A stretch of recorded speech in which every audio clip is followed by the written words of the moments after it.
what we're going to talk about today is Lupei's deal. So the situation is she had the inspection, found out the roof is bad, it needs to be replaced, and also that there's some issues with the basement. And so she's like, I need to go back and do a price reduction. And so we were just chatting about that. And I said, yeah, absolutely. You can either just go back to your agent and say, please communicate to the listing agent that these things are wrong and we need a price reduction of this amount. Or you can do a price reduction report, but hold on a second, because before you do any of that, how are you financing this deal? And she said bank financing. So she's going to get a loan for 75% of the purchase price. She's putting down 25% down payment. Okay, so here's the one, here is another option for you, but because you're financing it, we have to be careful about how we do it. You need to ask some questions, because you can ask for a price reduction, but since she's going to finance it, I was like, if you finance it, like let's say the property was going to be 110,000. Let's say you have it under contract for 110. And let's say you get a $10,000 price reduction. Okay, now your purchase price is $100,000. You're still putting up 25% of $100,000, right? So $25,000. Plus you need to have another $10,000 for repairs. So your out of pocket is going to be $35,000, plus financing costs and closing costs and all that. I said, so the other thing that you could do, instead of asking for a price reduction, is buy it for $110,000, but ask for a $10,000 credit at the closing for the roof. And I said, so what that means is you'll get 75% of $110,000, and then you'll get the whole $10,000 back. So what it does is it reduces, when we did the math on the real numbers, it was about a $7,500 difference. So at the end of the day, the seller's still getting the same, you're still getting the same. It's just that if you go the route of getting a credit at closing instead of a price reduction, you're effectively getting to finance more of the deal and put less money out of pocket. If you just get the price reduction, the bank is financing 75% and you're funding all of whatever rehab was necessary. Okay, so just know that is an option. Now here's the challenge.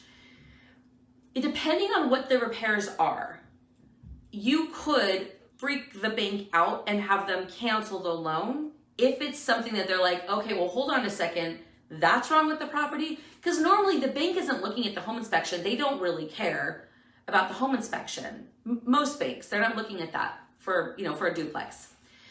They're looking at the appraisal. Now, if the appraisal comes back and they can see in pictures the roof's all like jacked up, but I asked her, I said, could you tell from looking at pictures that the roof is bad? She was like, no, I couldn't.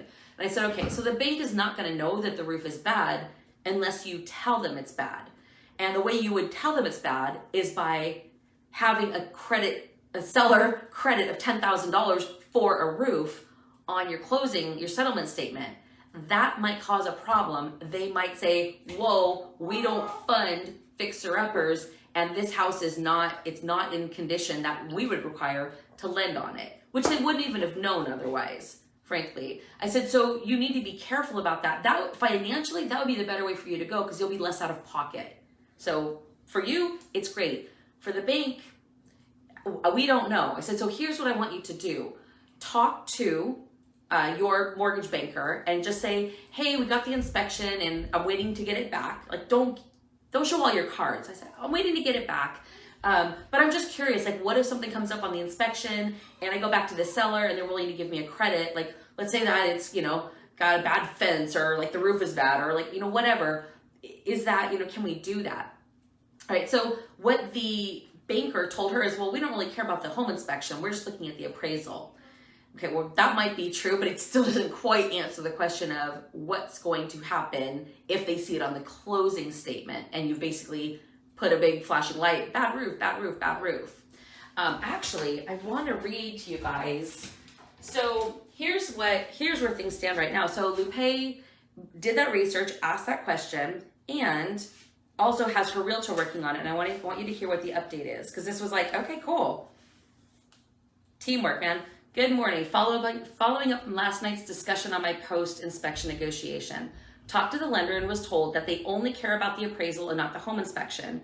If there are issues from the inspection and I've decided to ask for a credit, up to 3% of the sale price. Just leave it generic in the addendum and do not note the problem. Okay, so that's what she was advised by her lender. Like, you don't need to say what it is, just ask for like a credit for seller closing costs. The lender's basically saying, don't tell us. Don't tell us, because you're gonna kill the deal. That was the gist, that was the read between the lines. So what she said is, however, since the credit is greater than 3%, because on a $100,000 purchase price, that'd only be $3,000. But if she needs $10,000, we have a shortfall, right?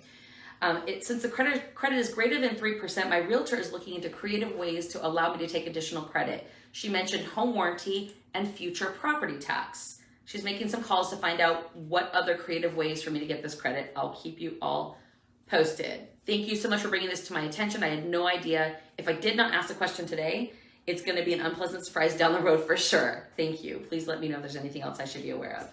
One of the things that I was going to talk about with creative thinking is also something that came up in the call yesterday. I think it was Batel. She's in the middle of going through her acquisition on her property, and she was like, what happens if, the Airbnb thing falls through?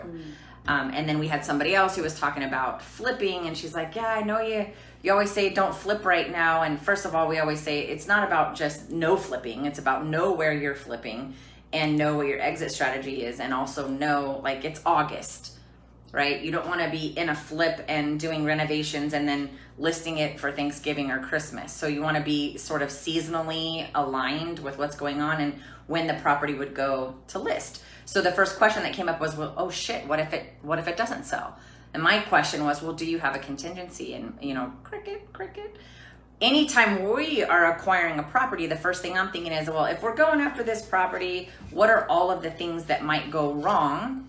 And then how would I get my ass out of it? As I used to play poker professionally, and you want to have all your outs. You want to have as many outs as possible.